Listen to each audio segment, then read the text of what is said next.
अस्सलाम वालेकुम जी। मैं एक अहम वजह से इस वक्त मैं ये वीडियो बना रही हूँ।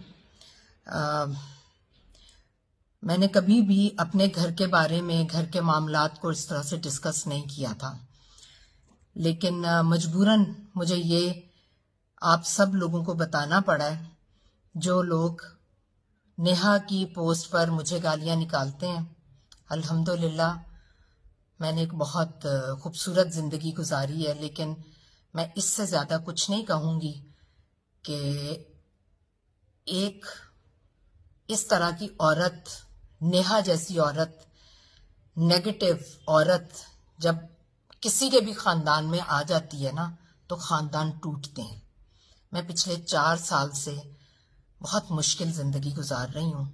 अपने बेटे की वजह से यही सोचती रही कि मेरा बेटा कैसे ज़िंदगी गुजारेगा ऐसी औरत के साथ। मैं डिटेल में नहीं जाना चाहती, सिर्फ डिटेल आप यहीं से अंदाज़ा लगा लेंगे जो मैं ये वीडियो बना रही हूँ। बहुत पेजेस ने हमेशा उसकी पोस्ट को उठाया और शेयर किया, और मैं खामोश रही, मेरी बेटी खामोश रही, क्योंकि हमारी कही हुई बात बहुत जल्दी वायरल हो जाती है। लेकिन अब मैं ये कह रही हूँ कि मैं नेहा से, हमारा कोई ताल्लुक वास्ता नहीं है, और सलमान ने उसके साथ रहना है तो सलमान के साथ हमारा कोई वास्ता नहीं है, ना मेरा, ना मेरे मियाँ का, ना मेरी बेटी का, ना अरसलान का। हमारा कोई वास्ता नहीं है सलमान के साथ। अगर वो समझता है कि उसकी बीवी उसके लिए अगली ज़िंदगी में सुकून और इज़्ज़त का बाइस रहेगी, तो मैं दुआ करती हूँ कि वो रहे, लेकिन सलमान के साथ मेरा कोई वास्ता नहीं है। बस मैंने ये वीडियो इसलिए बनाई है ताकि आप सब लोगों को भी पता चल सके, और मैं गहराई में जाऊंगी तो आप लोग इतना थू थू करेंगे जो कि मैं नहीं चाहती। बहुत शुक्रिया, थैंक यू।